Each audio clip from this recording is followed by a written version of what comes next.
ke arona teng ke longle khelang chang la sirat tum khereri sangri la pen ning cepa biri la pen an tina kar bitana thi cepa thedi la pen soluk soda khei bang bong kacar bo bang hala bang nang ne sitame kar bi asiang tong man cepa thetu kache theng kache chok mane kheyang bong kacar bo hala bang khei hijana bong bar kapre a community pe la po kacar bo nale sitame kar bi atum kache song bang intonang ne la pen khereri la pen sangri longle phelang a phan kache song jodi song la pen an pata kar bi ang long turmas council asiam ke haita pini bengali bihari phan lamboy ki bi doine si de phan delange thablong la alang tum long kachela tuma diri alang tuma nirong piponon lati la solomon karbilong kang pinda kang thek noi Karbi পাহাৰত জয় হোৱা নাই কাৰ্বি লোকৰ বেংগলী আৰু বিহাৰী লোকৰহে জয় হৈছে কাৰ্বি আংলঙত কাৰ্বি পাহাৰত লাহে লাহে অস্তিত্বহীন হ'বলৈ গৈ আছে কাৰ্বিসকল এই কথা আমি কোৱা নাই পৰিষদীয় নিৰ্বাচনৰ ফলাফল ঘোষণাৰ পিছতে এই বিস্ফোৰক অভিযোগ উত্থাপন কৰিছে APHLC অৰ্থাৎ all party hills leaders conference দলৰ নেতা জন ইংটি কাঠাৰে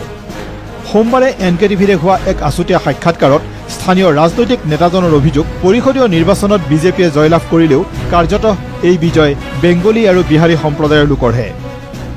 অৰ্থাৎ বেংগলী আৰু বিহাৰী সম্প্ৰদায়ৰ লোকৰ ভোটেৰেহে বিজেপিয়ে কাৰ্বি সাহিত্য পৰিষদ দখল কৰা বুলি অভিযোগ উত্থাপন কৰে APHLC দলৰ নেতা জন ইংটি কাঠাৰে এইটো জিকাটো বিজেপিয়ে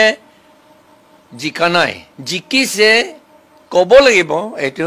এই জিকাটো বিজেপিয়ে জিকা নাই কিন্তু বেংগলী আৰু বিহাৰীহে জিকিছে বেংগলী আৰু বিহাৰী কোনো নাই এইটো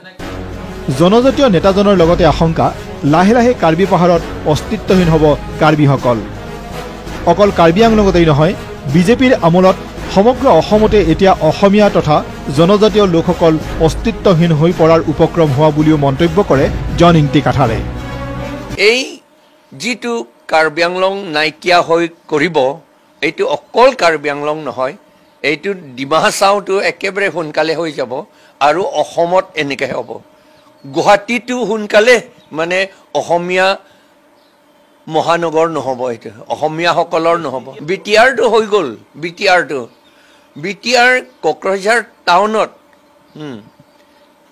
60% to 60-70% to বেংগলীসকলৰহে তাত